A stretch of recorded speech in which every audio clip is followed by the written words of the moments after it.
On the 29th day after receiving the eviction notice, Ezra sat in a cheap internet cafe, sending emails to everyone in his contact list who might offer work or a loan.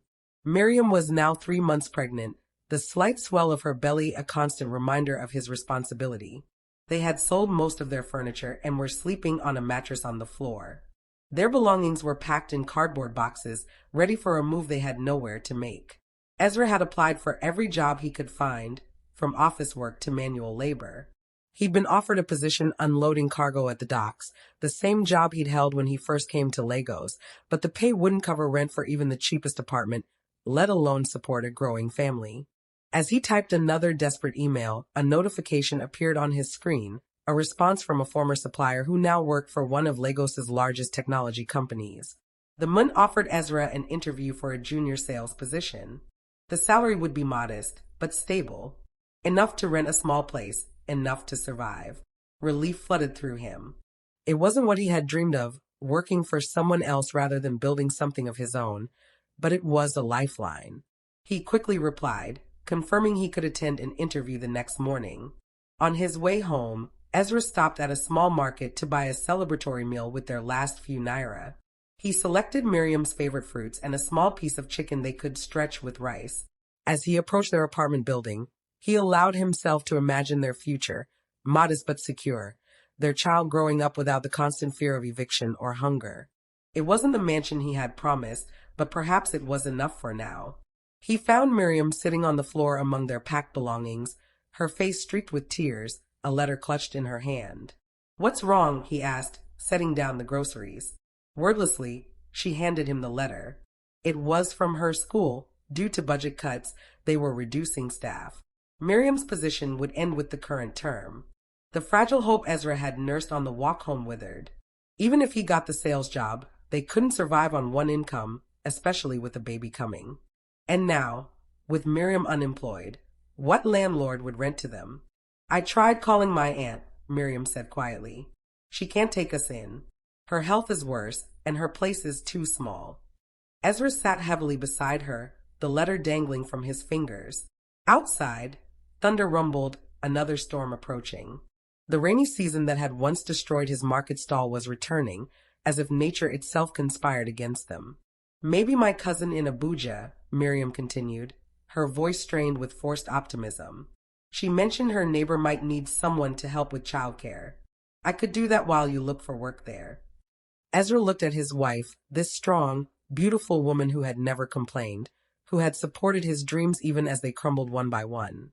Now she was suggesting they become dependents, living on charity while she worked as a babysitter despite her education and skills. And their own child would be born into this precarity, this humiliation. "No," he said, more sharply than he intended. "We're not doing that." "Then what, Ezra? The landlord comes tomorrow. Where will we go?" He had no answer. For hours, they sat among their boxed possessions as the storm broke outside, water leaking through the ceiling in the corner, a problem the landlord had never fixed. Eventually, Miriam fell asleep against his shoulder, exhaustion overcoming her distress.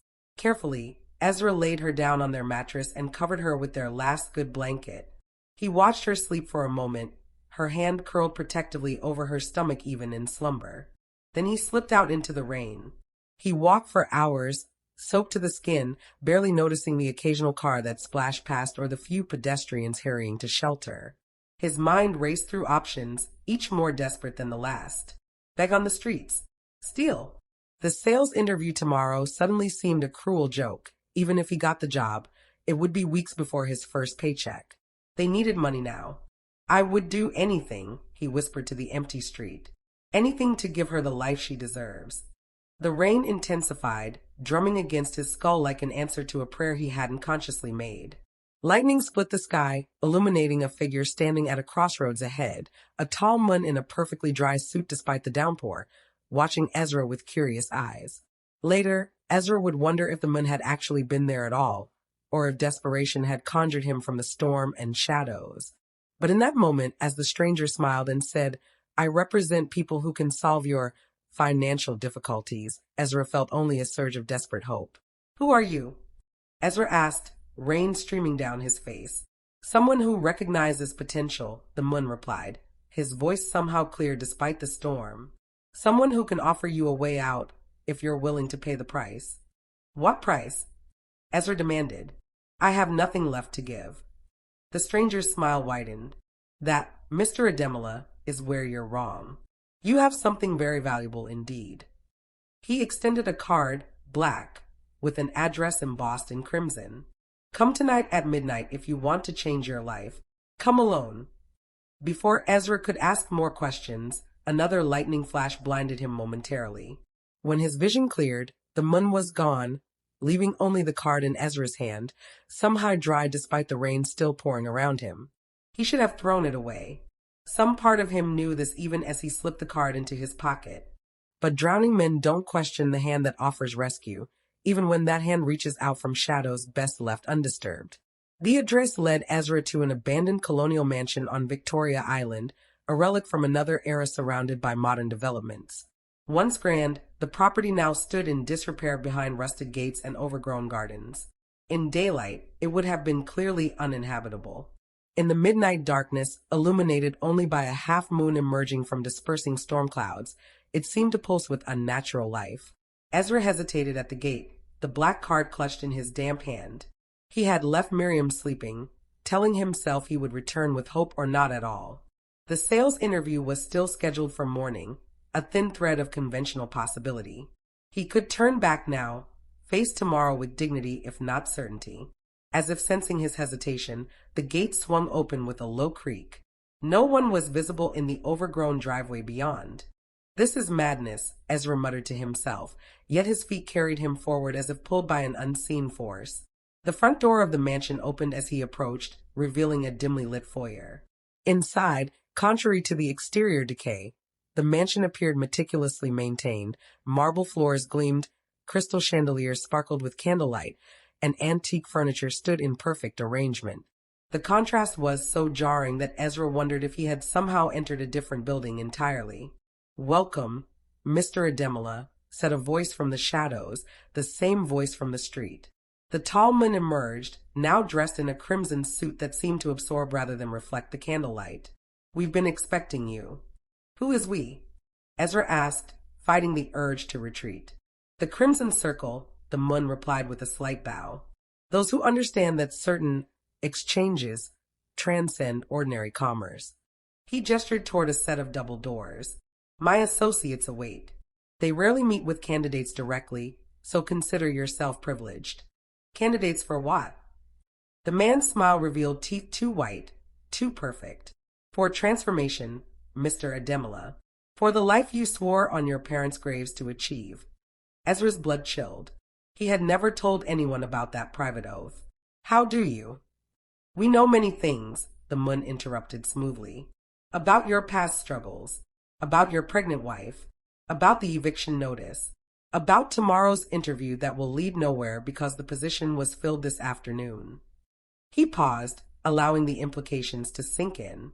We also know your potential, which far exceeds the meager existence society has allotted you. The door swung open, revealing a circular room bathed in crimson light. 7 figures sat around a polished table, their faces obscured by ornate masks representing different animals, lion, eagle, serpent, and others Ezra couldn't immediately identify. Enter, commanded a voice from behind the lion mask, a woman's voice, rich with authority. Ezra's instincts screamed danger, but the thought of returning to Miriam empty-handed propelled him forward. He approached the table, conscious of his rain-dampened clothes and disheveled appearance before these immaculate figures. Ezra Ademola, said the lion, born to servants, orphaned by poverty, denied opportunities despite your intelligence and determination. How does it feel to work twice as hard for half as much? Like drinking salt water, Ezra answered honestly. Each effort just makes the thirst worse. A soft laugh came from behind the serpent mask. Poetic. He has depth as well as hunger. A good combination. Why am I here? Ezra demanded. What is this place? Who are you people? We are facilitators, said the eagle. Between realms of possibility. Between what is and what could be. Speak plainly, Ezra insisted, frustration overcoming his apprehension. Very well, said the lion. We offer power and wealth beyond ordinary means. Our patrons exist in spaces adjacent to your reality. They have resources that defy conventional understanding.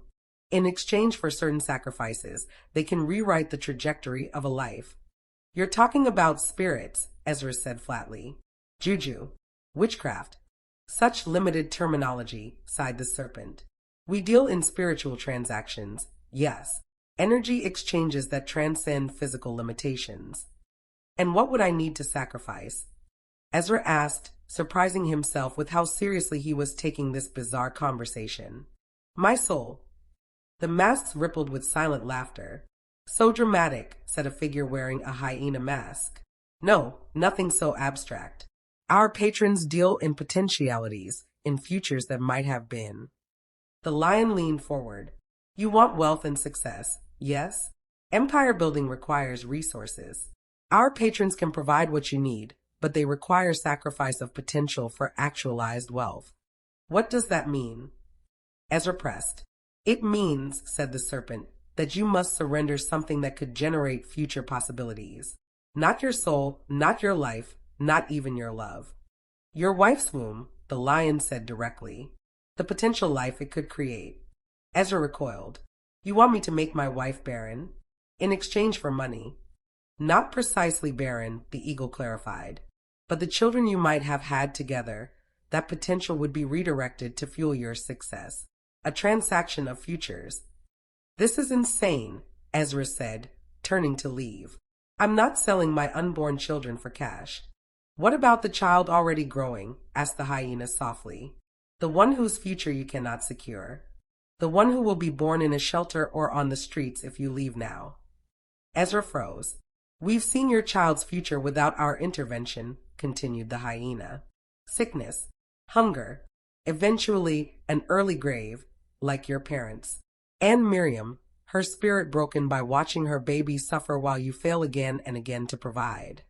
Stop, Ezra whispered. Or, said the lion, you can make one sacrifice now. Your business will prosper beyond imagination. Your wife will live in luxury. Your current child will be born healthy and want for nothing. Just no more children after this one. Ezra asked, his voice strained. The masks were still for a moment, then the serpent spoke. The transaction is more complex. The firstborn's potential must also feed the exchange. Ezra's fists clenched. You want my child too? Not its life, the lion assured him. Only the future generations it might have produced. A bloodline ending with one prosperous generation, rather than continuing in mediocrity for many. Think of it as consolidating, suggested the eagle. All the success dozens of descendants might have achieved, concentrated into one magnificent life, yours. Ezra paced the room, mind racing. This was madness, superstition, desperation driving him to entertain impossible concepts. And yet, these people, this place, there was power here he could feel but not explain. What exactly would happen, he asked finally. To Miriam, to our child. Your wife's pregnancy will continue normally, the lion explained. The child will be born healthy. But after, Miriam will find herself unable to conceive again, despite all medical interventions. Your firstborn will grow up brilliant and accomplished but will never produce children of their own. And in exchange, Ezra's voice was barely audible. The eagle rose and approached a cabinet at the room's edge. From it, she withdrew a golden goblet filled with dark liquid that seemed to absorb rather than reflect the room's crimson light. Drink, she said, offering the vessel. By morning, the path to your empire will open before you. Within 5 years, you will have wealth beyond your current comprehension. Ezra stared at the goblet, its contents swirling hypnotically. If I refuse, then leave, said the lion simply. Return to your life. Face tomorrow's disappointments. We force nothing. Ezra thought of Miriam sleeping on their last mattress, of the child growing inside her, of the eviction notice and empty promises. He thought of his parents dying in poverty despite lifetimes of honest work. He thought of the oath he had made on their graves. One child is better than none, he whispered, more to himself than to the masked figures. And a life of comfort better than generations of struggle. His hand reached for the goblet, hesitated, then grasped it firmly. The metal was unnaturally cold against his palm. What is traded can never be reclaimed by ordinary means, warned the lion. Be certain, Ezra Ademola. I'm certain, he said, though something deep within him screamed in protest. Ezra raised the goblet to his lips and drank. The liquid burned down his throat like liquid nitrogen, so cold it felt like fire. The room spun around him, the masks blurring and multiplying until he was surrounded by hundreds of inhuman faces, watching, waiting, hungry. Then darkness claimed him. He awoke at dawn on a bench near the Lagos Lagoon, the same spot where he had once asked Miriam about her dreams. The storm had passed, leaving the air clean and the sky clear. For a moment, Ezra wondered if the night's events had been a desperate hallucination. Then his phone rang, an unknown number. Mr. Ademola, said an unfamiliar voice when he answered. This is Edwin Okafor from Lagos Tech Innovations. Our mutual friend Michael Adebayo suggested I contact you regarding a business opportunity. Are you available to meet this morning? Michael Adebayo, a university classmate Ezra hadn't spoken to in years. Lagos Tech Innovations, one of the fastest growing technology companies in West Africa. Yes, Ezra said, his voice steadier than he expected. Yes, I'm available. As he ended the call, Ezra noticed a small crimson mark on his wrist, like a birthmark he had never seen before. When he touched it, images flashed through his mind, the mansion, the masks, the goblet. It had been real. He stood, straightening his rumpled clothes as best he could, and began walking toward home. Toward Miriam. Toward a future purchase with coin he did not yet fully understand. Ezra returned to their apartment to find Miriam awake, frantically gathering their few remaining possessions. Where were you? She cried, rushing to embrace him. I woke up and you were gone. I thought. She stopped, pulling back to examine his face. What happened? You look different. Ezra couldn't tell her the truth. Not yet. Perhaps not ever. Instead, he gently guided her to sit on their mattress.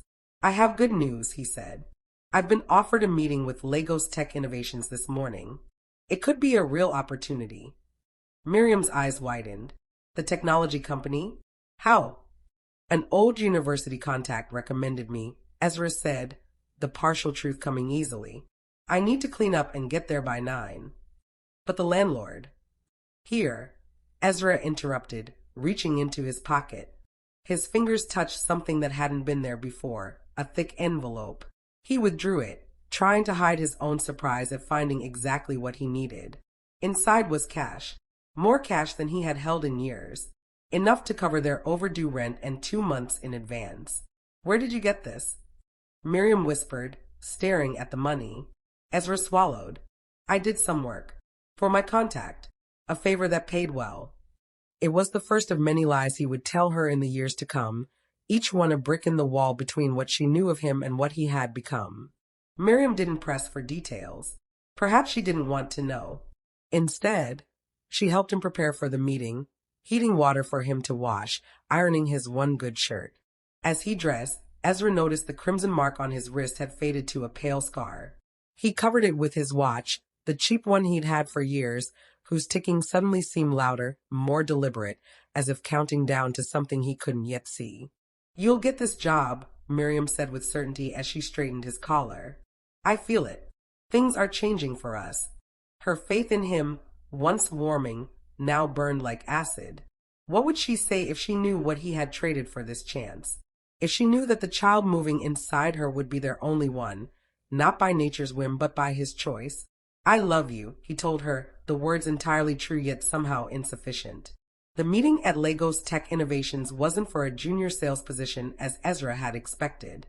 Instead, Edwin Okafor, a sleek, confident executive, offered him partnership in a new venture, a startup focused on developing simplified payment systems for small businesses across Africa. Michael says you understand grassroots commerce better than anyone, Edwin explained. And we've secured initial funding. All we need is someone with vision to help us execute. The proposal was perfect, exactly aligned with Ezra's experiences and aspirations. Too perfect. As Edwin outlined the potential market and projected growth, Ezra recognized the invisible hand of the Crimson Circle, opening doors that had previously been barred to him. "Why me?" Ezra asked during a pause in Edwin's presentation. "There must be dozens of more qualified candidates." Edwin smiled. "Sometimes success is about being in the right place at exactly the right time. This is your moment, Ezra. Will you seize it?" By afternoon, Ezra had signed preliminary agreements. By evening, he had a corporate credit card and access to the company's temporary office space. By the end of the week, he and Miriam had moved into a modest but comfortable apartment in a safe neighborhood, their few possessions looking almost comically sparse in the larger space. It happened so fast, Miriam marveled as they stood in their new living room. Like a miracle. Ezra placed his hand on her growing belly. "Our miracle is right here," he said, pushing away thoughts of what that miracle had cost. That night, he dreamed of masks circling above him as he lay paralyzed, unable to speak or move as they descended closer and closer to his face. He woke gasping for air, the crimson mark on his wrist burning as if freshly branded. Beside him, Miriam slept peacefully, one hand resting protectively over their child.